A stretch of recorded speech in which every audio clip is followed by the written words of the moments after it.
Hello the internet and welcome back to the live stream. It is Saturday the 6th of April 2019.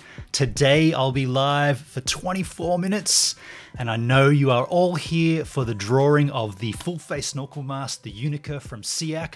We will get to that, certainly get to that in a minute. Excuse me for the cough. I do want to say hello to the chat that's playing there. We do have a bunch of crew. Snorkel was up there really early. I believe he's been here all evening for him, all night, so about 8 hours. Thank you, dude, for that. We did have Lens. Lens was in the house too. So Lens, I think, left. But Lens, thanks for jumping in early. You're in the comp, so I don't know why you've left, but there you go. Looking further down the chat, we have this Peter Vang from Minnesota. Thanks, Peter, for jumping in. Dude, I hope you're still here as well to see if you win the giveaway. Jordan BL, someone new for the chat. G'day, Jordan. Actually, no, Jordan was there last week. I beg my pardon. Looking further down, we do have some chit-chat. Yes, Snorkel has been talking about Discord. Now, I do run a Discord. Been pretty lazy with it, I'm going to be honest. It's kind of like a dead zone. I don't really go there often, but I do want to maybe rejig it a little and get it back to life. The thing is, I don't really use it, but if you want to use it, then it's there for you. I want to have as many options to communicate as possible. Discord is one of them, but for me, the focus will always be Gives a Minute on YouTube. But if you want to use Discord to communicate with other crew and sometimes me, sure. And I'll make an attempt to get back in there more than I have been. Thank you, Snorkel, for that.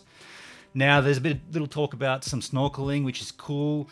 Steven's in the house. G'day, Steven. Iris10 in the house. G'day, Iris. We have further down, Hendrik joined us. Beautiful, mate. He's been up late or up early. Sometimes it's hard for him to get in here. It's a bit early on a Saturday morning. We have further down, I believe, Tim Arskogs in the house.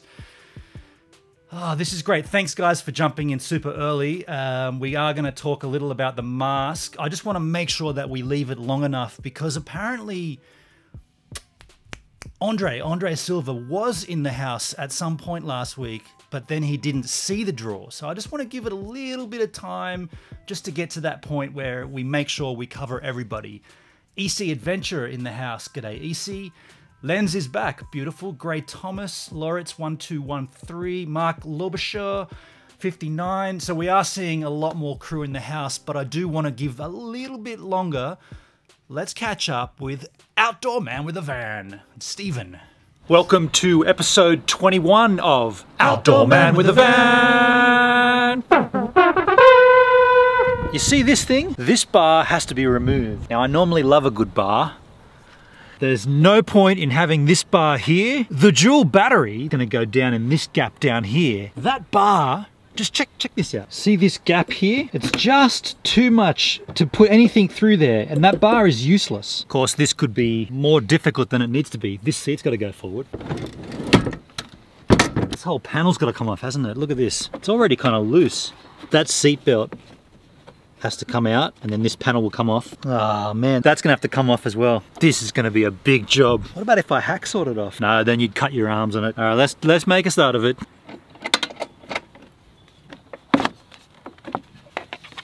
I'm really trying to avoid taking this panel off. I think that's gonna be a huge job. My plan instead is to try to get underneath. Huh, what happened then? Outdoor Man with a Van didn't go for the full length. That's very interesting. I'll resolve that for next week. I don't know what happened then. Anyway, I did see in the chat there, Randomness Ella. She says, my God, I love your channel. Thank you so much for that. We have, yeah, Jordan BL says, I love your DIY. Oh, you know what I didn't do? My bad, I didn't change the internal clock because this was the first week that Outdoor Man with a Van is going to run for 2 minutes, not 1 minute. So that's completely my bad.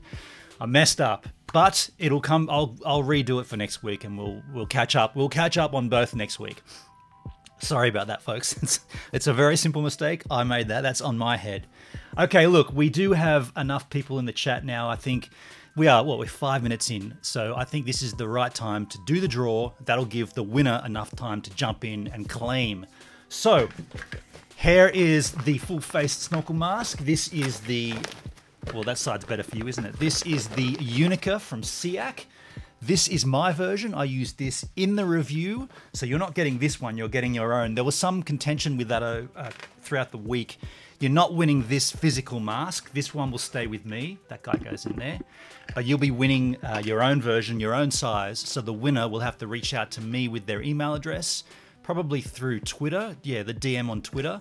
And I will put you in touch with Aqua Gear Australia, who will then distribute your mask to you at your correct size. I'm just going to pop this down here.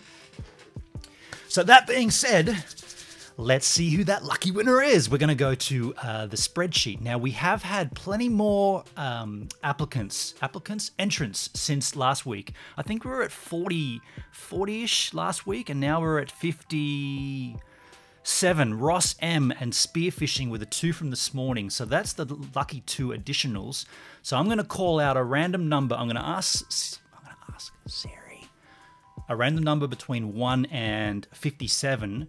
So if you want to mute your audio now so your Siri device doesn't get triggered, I'm going to go 3, 2, 1, hey Siri, and then we'll go the number. So here we go.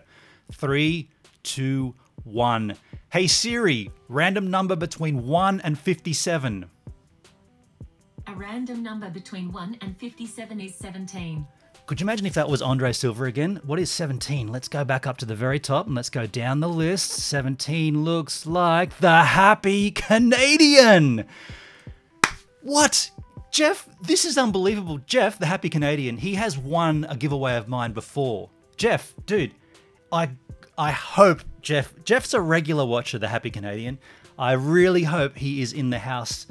Otherwise, we'll do this again next week. But he's in the house. There he is.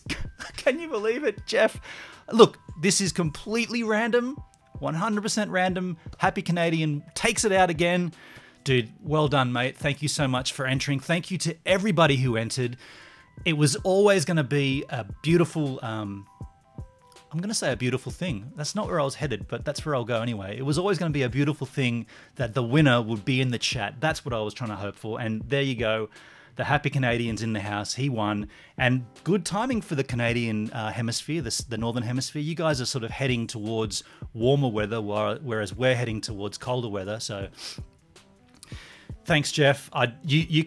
You can hit me up any way you like, because you know we've got the personal connection as well. So Facebook Messenger, just hit me up there or whatever. Not now.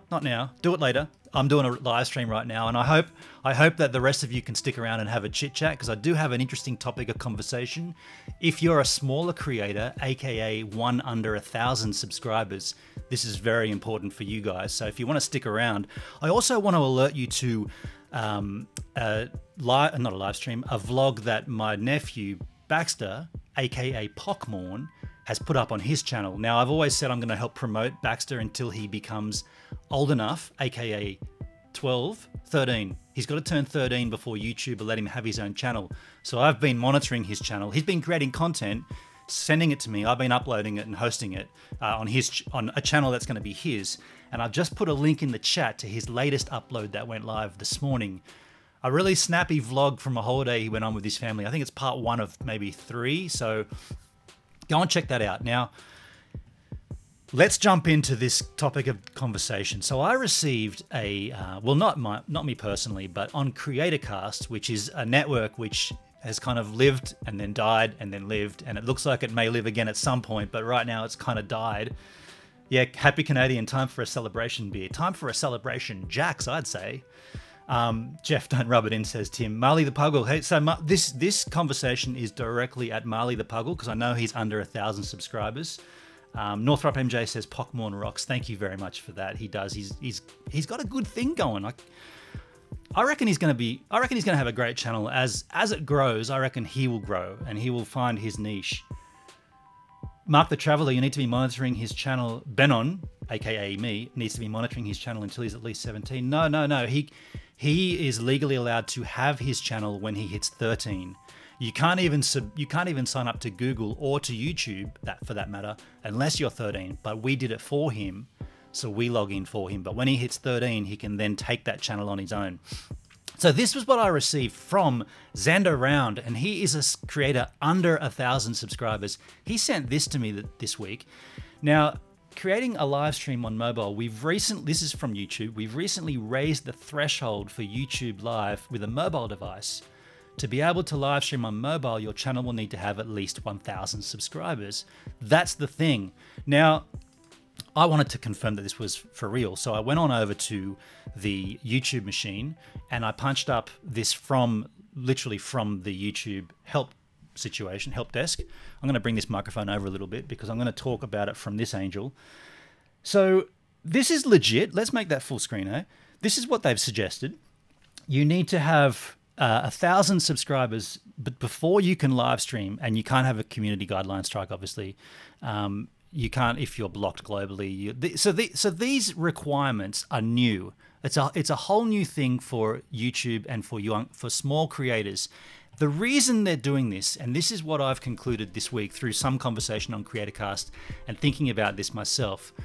Why would they do this? Now, it's obviously a reply or in response to the Christchurch massacre in New Zealand. This creator, I wouldn't even call him a creator, and that's probably the crux of the matter. This lunatic went out and did what he did, but not only that, but he live streamed it onto Facebook. Now, you could argue that anyone should be able to live stream their content. See, I haven't even fully formulated my opinion on this, but I feel like within the rights of the law, you should be able to live stream your content. Now, if your content involves a mass shooting, which this did, then there has to be some kind of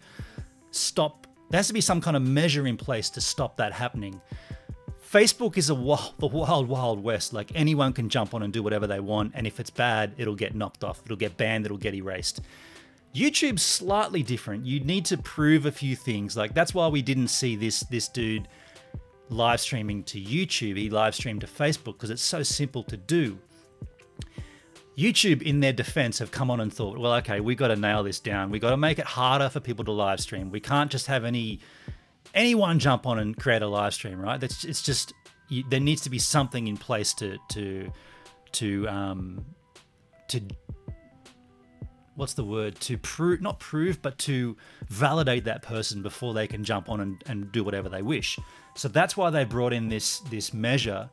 It's only for mobile streaming, which I find really unique because, I mean, sure, the idea of taking your cell phone, your handy out and live streaming is easy and simple, and this will definitely make it harder for people to do that. But you can still live stream from like IRL without a mobile device and be under 1,000 subscribers. And Northrump has less than 1,000 subscribers. So Northrump MJ, are you going to be trying to live stream from a mobile device, or are you going to live stream only from your desktop or your laptop, like I'm doing right now from a desktop? Because that's the catch. Stockerbotter says we have a new member in the Discord. That's great. And Taser from the UK says, I think it's a good idea because there are a lot of people who abuse the system, so they need to have some kind of credibility before allowing to put up whatever they want. Yeah, that's kind of what I'm getting at. Like, I'm in two fields here. Like, you definitely need some kind of check place in motion, but it's kind of ironic because to start with, it wasn't live streamed on YouTube, but YouTube's the one taking the response. It was live streamed on Facebook. Now, what did Facebook do? They removed the content, but before they could, there was thousands and thousands of people that had restreamed it, reposted it, relinked it, saved it to their own servers, uploaded it to the dark web, and all this crap. We're not really seeing much on that side of it. We're just seeing the big guy, YouTube, saying, well, we don't want to have any possibility of that, so we're just going to make it harder for you to do. Now, there's been a change to the law, and this is pertaining to Australia only, but Australia has recently, and it's not a government thing, it is now. Let me just pull up this again. I want to go back to the internet because there was here we go.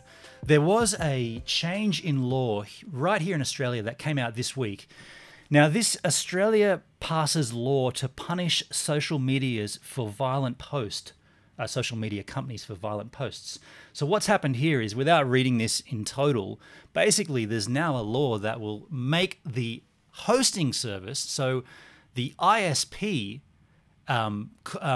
responsible for what the person posts. So if this maniac in New Zealand, not only would he be tracked down, but if he posted it to YouTube, YouTube would be responsible.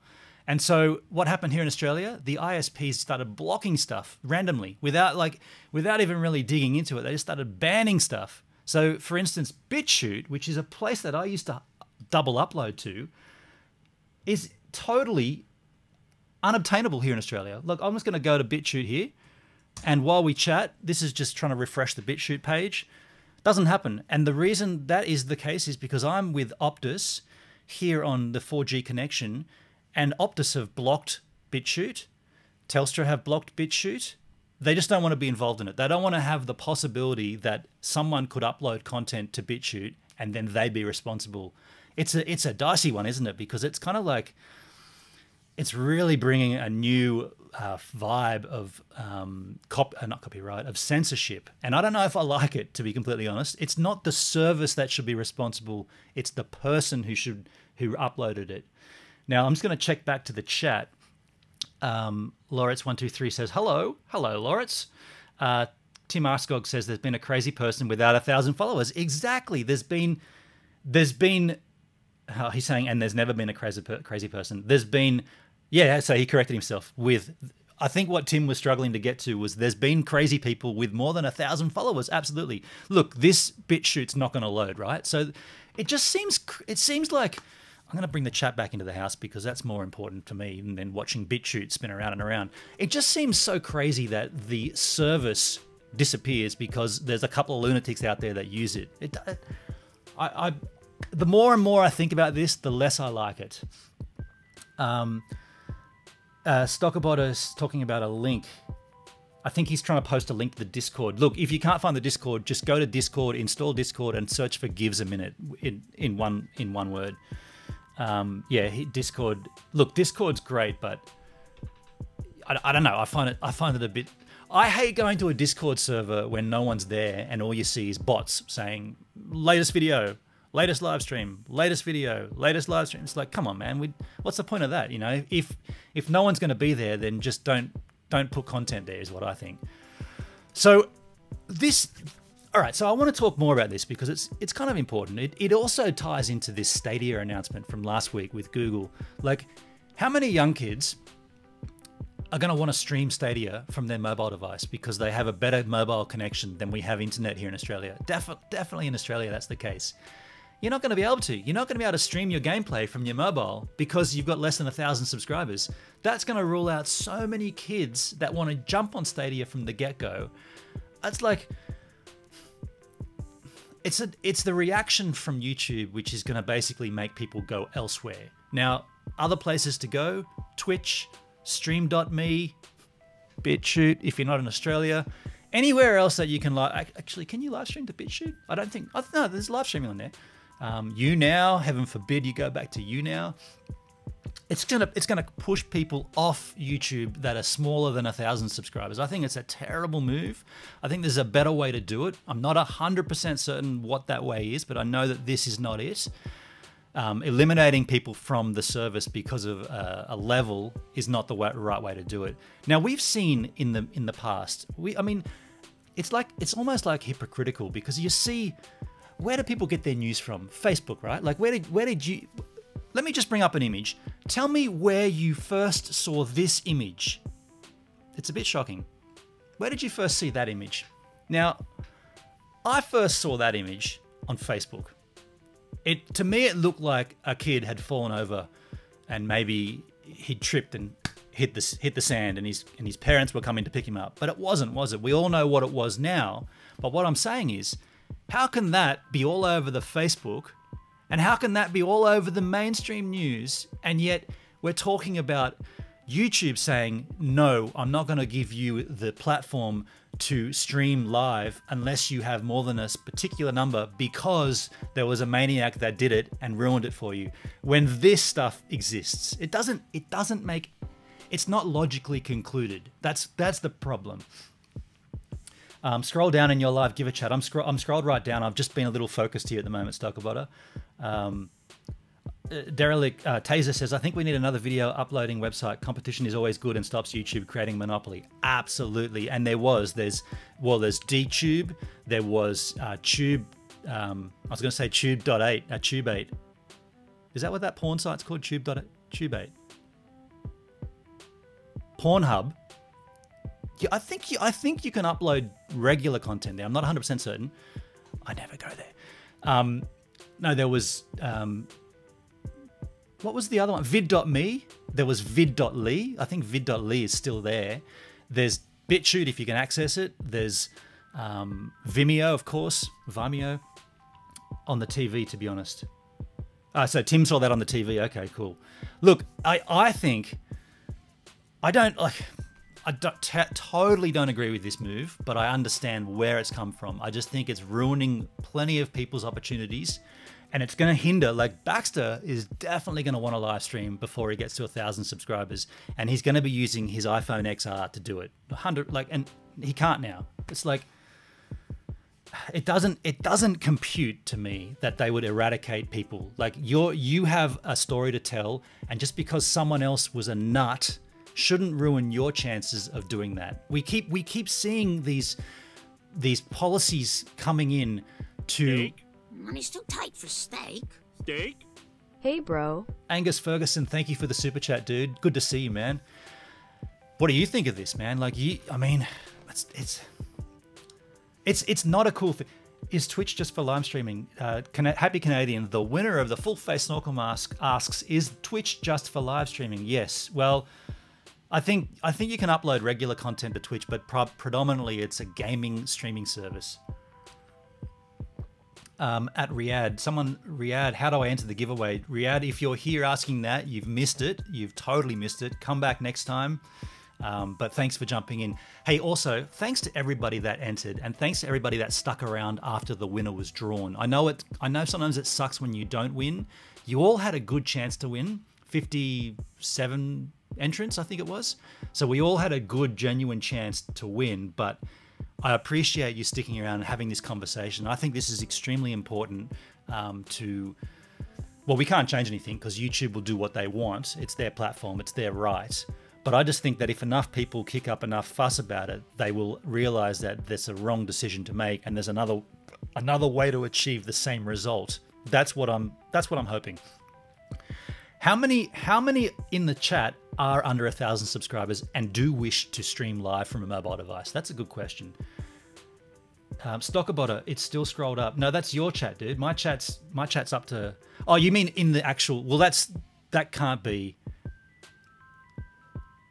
Oh, wow.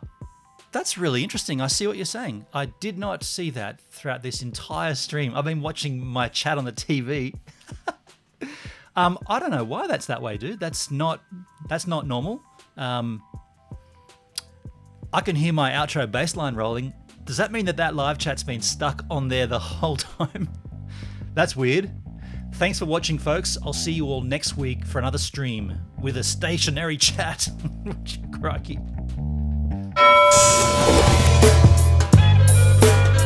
Oh, that's we're out of time.